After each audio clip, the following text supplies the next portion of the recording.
Knowing our numbers. Numbers are a way of making the world so that it can be replicated and understood without the possibility of bias. It turns qualitative data into quantitative data that all can think of in the same way. A number is a mathematical value used to count and measure different objects. With the help of numbers, we are able to add, subtract, divide, and even multiply. Here we will be learning how to compare numbers, expand them, and also about the largest and the smallest numbers. So let's define numbers. They are arithmetic value that can be used to convey the magnitude of everything around us. Let's understand the concept of comparing numbers. Now, when the total number of digits is different, the number with the most number of digits is the largest number by magnitude, and the number with the least number of digits is the smallest number. For example, consider the numbers 22, 123, 9, 345, 3005. So the largest number is 3005 because it has 4 digits, and the smallest number is 9 because it has only 1 digit. Let's compare numbers when the total number of digits is the same. So the number with the highest leftmost digit is the largest number. If this digit also happens to be the same, we look at the next leftmost digit and so on. For example, 340, 347, 560, 280 and 265. Now out of all these numbers, the largest number is going to be 560 because the leftmost digit is 5. And the smallest number is what? 265. Why? Because on comparing 280 and 265, so 2 and 2 are common. Whereas between 8 and 6, 6 is the smallest one. So on comparing 265 and 280, 6 is less than 8. Therefore, the smallest number is going to be 265. Now let's move to the concept of ascending and descending order and also shifting of digits. So in ascending and descending order, the ascending order is arrangement of numbers from smallest to greatest, whereas descending order is arrangement of numbers from greatest to smallest numbers. For example, let's consider a group of numbers that is 32, 12, 90, 433, 9999 and this number. What is this number? It's going to be 1,09,020. So they can be arranged in descending order. As you can see, this is the order in which they are arranged. Whereas in ascending order, this is the order in which they are arranged. Now one thing which you can actually see is that the descending order is exactly the opposite of ascending order or vice versa, which is to say that the ascending order is like the exact opposite of your descending order. I hope you understood this. So let's move forward. Now just tell me one thing. How many numbers can be formed using a certain number of digits? So, if a certain number of digits are given, we can make different numbers having the same number of digits by interchanging the positions of the digits, right? For example, let's consider 4 digits, that is 3, 0, 9 and 6. Now using these 4 digits, the largest number that we can actually make is 9630 because the greatest number is 9, then we have 6, then we have 3 and lastly we have 0. Whereas the smallest number which is possible is 3069. Why? Because there are 4 digits and in a 4-digit number, 0 cannot be at the leftmost number. Because if 0 is at the leftmost position, then that number is no longer a 4-digit number, then that number is going to be a 3-digit number. So that is why we have not written 0 at the leftmost position and we have taken 3 there. Now let's move on to the topic, the shifting of digits. Now changing the position of digits in a number changes the magnitude of the number itself. For example, consider the number 786. If we are going to swap the 100th place digit with the digit at unit place, then the number is going to be 987, which is actually greater than 789. Similarly, if we exchange the 10th place with the units place, we are going to get what? 798, which is greater than 789. So this is how different numbers can be obtained if we are going to shift the digits. Now let's understand what is place value. So each place in a number has a value of 10 times the place to its right, correct? This is called the place value of that number. For example, consider a number 786. So the place value of 7 is going to be 700. That is because it's on its third position and it has two positions after it. So I have actually put two zeros. Similarly, the place value of 8. After 8 we have one position. So I have put 1 0 after it. And then I have 9. So I hope you have understood what is place value. Now let's move on to the topic, the larger numbers and the estimates. So when I talk about large numbers can be easily represented using a place value. Let's see this table. So here what are 8 digits? So 8 digits are going to be 10 million. Why? Because suppose there are 8 digits, right? So I am taking 7 digits as 0 and 1 digit as 1. So what I'm going to do is 1, 2, 3, 4, 5, 6, 7 and 8. So when I'm going to, put the comma, so you can see it's 10 million. Similarly, if there are 7 digits, it's going to be 1 million. For 6 digits, it's going to be 100,000. For 5, it's going to be 10,000. For 4 digits, it's going to be thousands. And for 3 digits, it's going to be hundreds. Now the largest 3-digit number plus 1 is going to be the smallest 4-digit number. How? The largest 3-digit number is going to be 999, correct? If I'm going to plus 1 in that, then it's going to be what? It's going to be 1000, which is what? It's the smallest 4-digit number.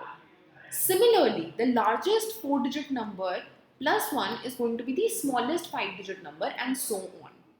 Now there is this example which is given. That is when 9999, which is the greatest 4-digit number that is given. And when I add 1 to it, then it's going to be 10,000, which is what? Which is the smallest 5-digit number.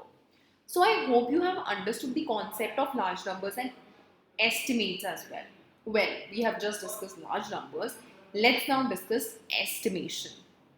So in estimation, firstly, when there is a very large number figure, we usually approximate that number to the nearest possible value.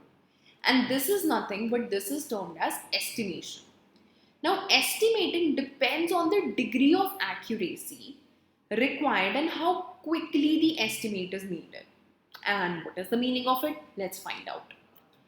Here there is an example, right? The number which is taken is exactly the same. That is 75,847. So I have to approximate it.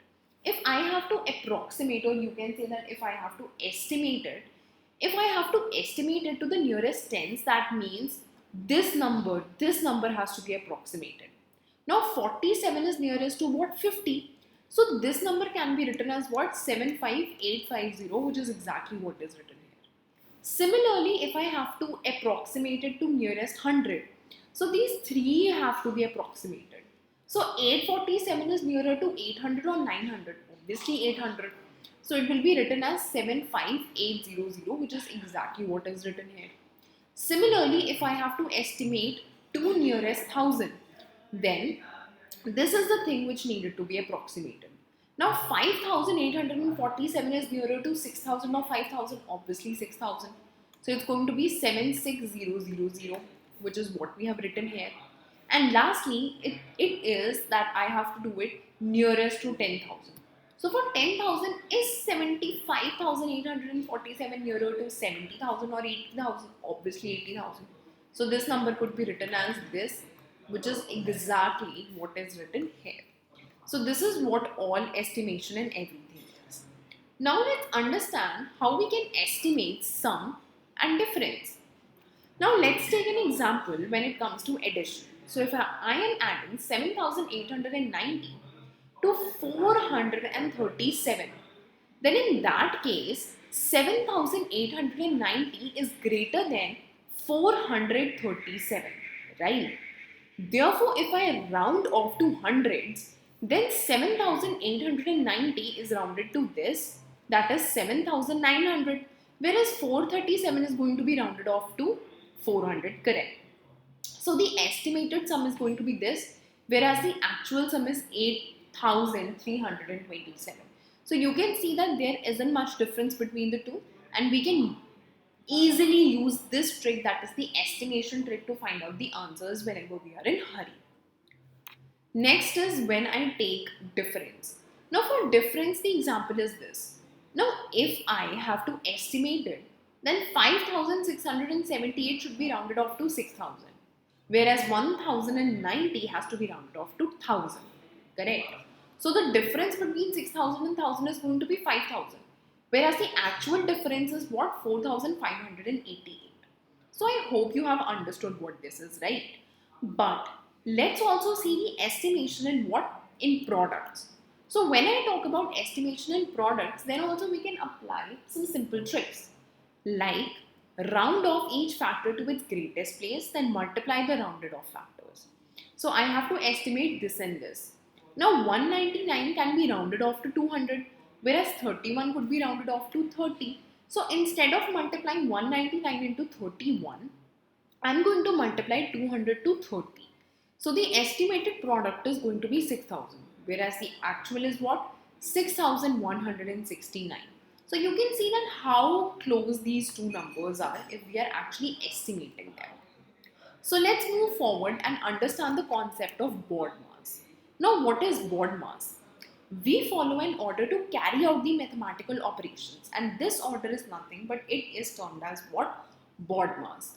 So B means bracket, O means your off, then D means your division, M is your multiplication, A means your addition, whereas S means your subtraction. So while solving the mathematical expressions, parts inside a bracket are always done first, followed off by division and so on. So let's take an example. This is the example which is given, right? So in this example, what they are saying is that there is this number. So firstly, we need to do what? We need to solve the brackets. So if I'm going to solve the bracket, 5 plus 1 is going to be what? 6 times 2, divided by 2 into 2 is going to be what? 4, right? And 2 minus 2 is already given here. But actually this has to be 2 into 3. This is 2 into 3, right? So 5 plus 1 here times 2 divided by 2 into this has to be 3. So this is going to be 6 into 2 divided by 6, that is 2 into 3 is 6 plus 2 minus 2. Then I have to do what? Division.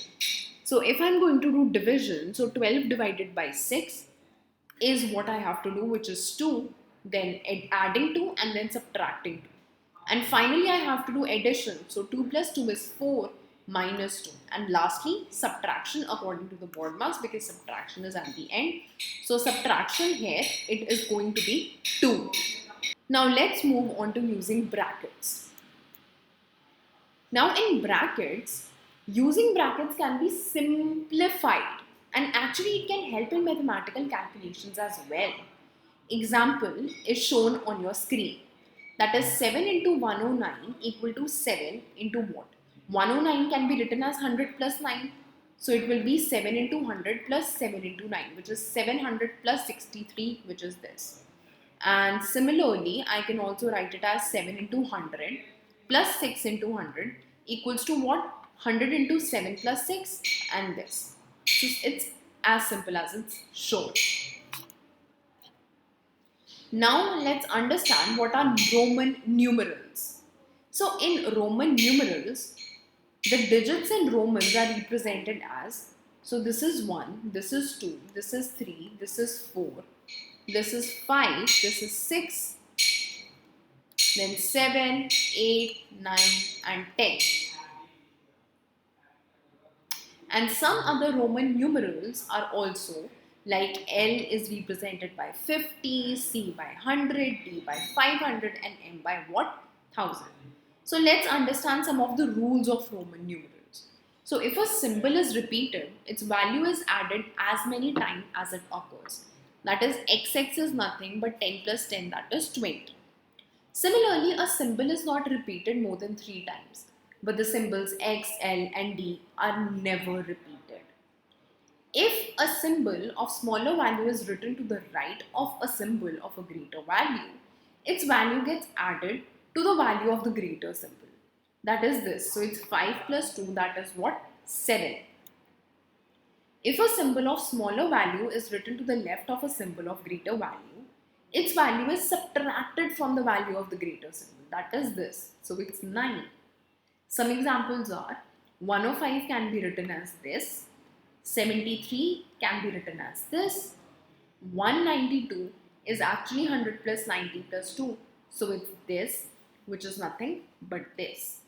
So I hope you have understood this and we have reached the end of our discussion. Hope you found that helpful. Now you can visit EduRev to attend the respective tests so as to check your understanding of the topic. You can also find more amazing content on other subjects like SST and science and whatnot. So what are you waiting for? Go and check it out. Also stay tuned for more amazing videos. Thank you.